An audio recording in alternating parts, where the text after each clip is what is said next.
Hey guys, welcome back to the channel.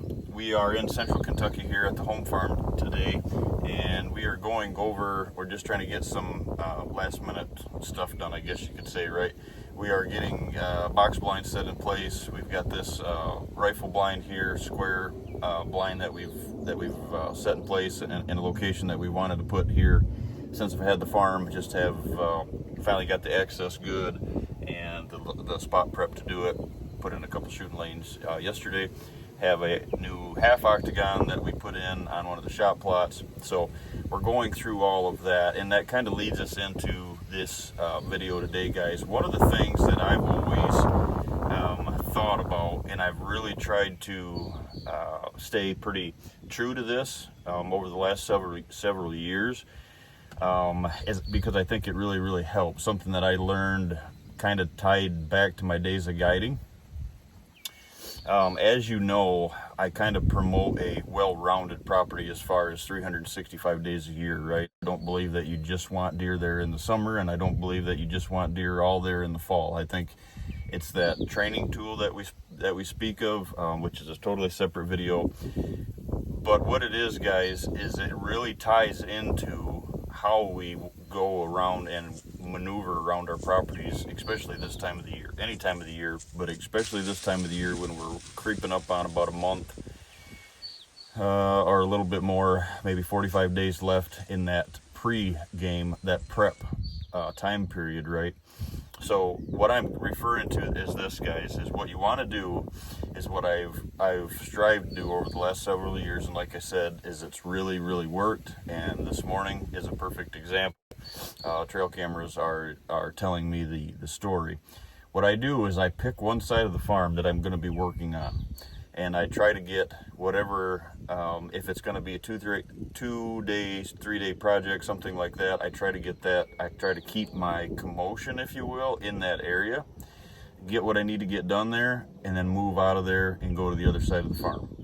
What I find, and what I've done in the past, right, is what I find is you start working on a project here, and then you start trimming shooting lanes on the other side of the farm, and then you come over here, and you're bouncing all around, and all of a sudden, you create you're taking away, I guess, that safe haven. Now, bigger the property, more safe havens you have, right? If you bump them out of one location, maybe you got 80 acres for them they can run into, but you have like 75 like I've got here in Kentucky, guys.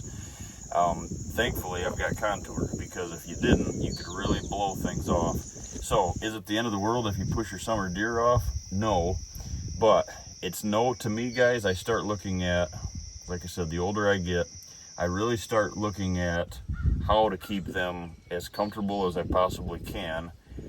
And I really feel that bumping them around is no different than bumping them around when it's too cold. Like bumping them around when it's too hot right now is no different than pushing them around the farm when it's too cold. So the more you push them in the summer, the more stressed out they are.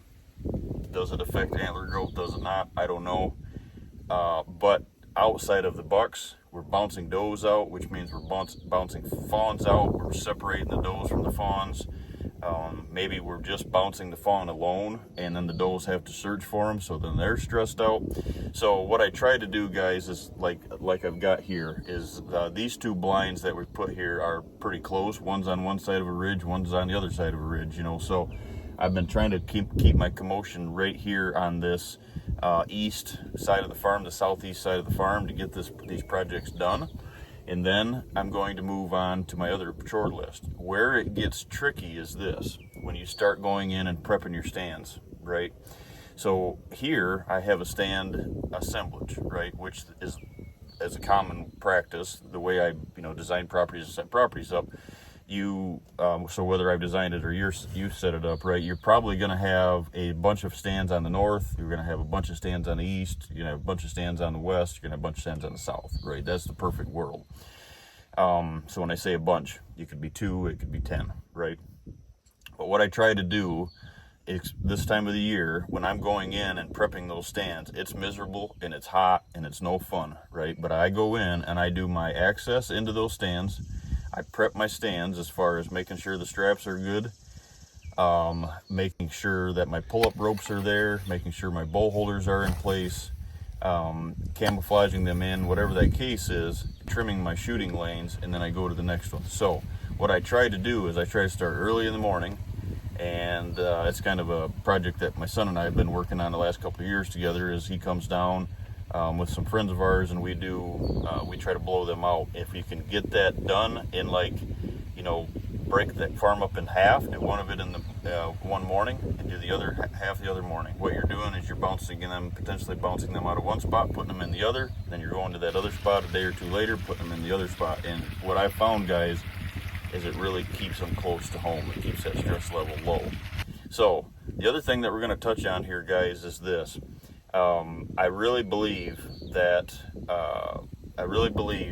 one of the worst things that you can do on any property, but especially a small property, is to, in a state where you can feed, is to go out and set your feeders and start filling these feeders too early and still have a big chore list to do. So not only are you inviting deer to the plate where you're bouncing them off, you're inviting them in with the feeders, you're blowing them out every day. They know the difference between this time of the year and hunting season, so don't ever fool yourself on that. But the important piece of the topic is this, guys, is if we're going in and we're inviting all them deer to the plate just to keep blowing them out, you're creating a very, very stressful environment.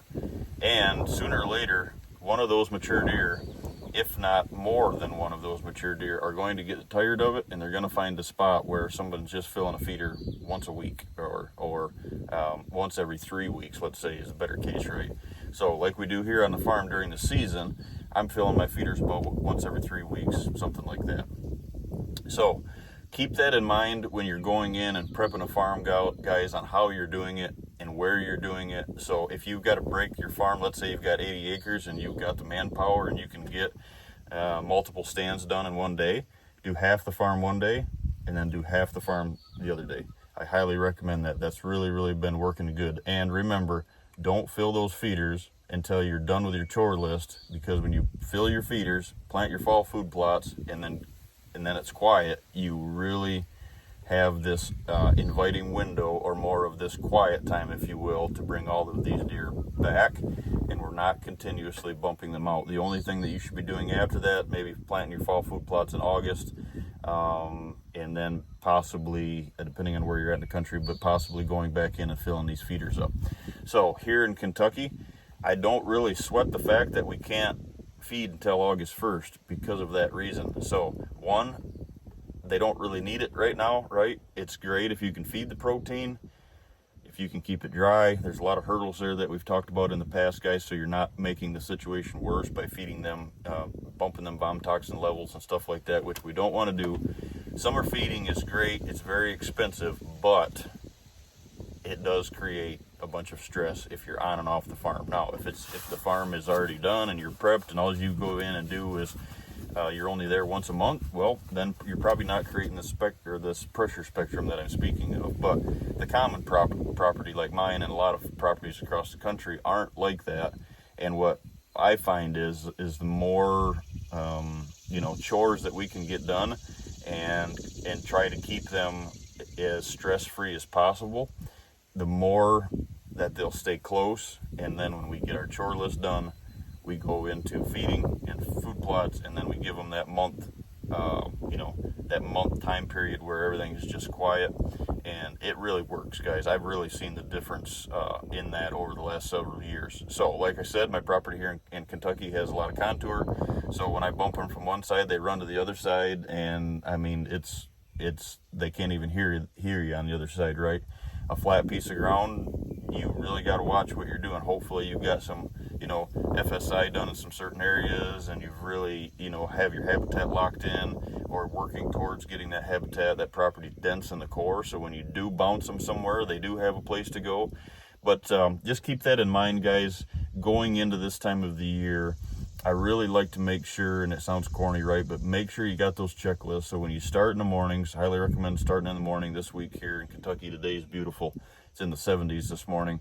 I'm going to creep up almost to 90, but we were starting out a couple days ago in the 90s at like 8 o'clock in the morning.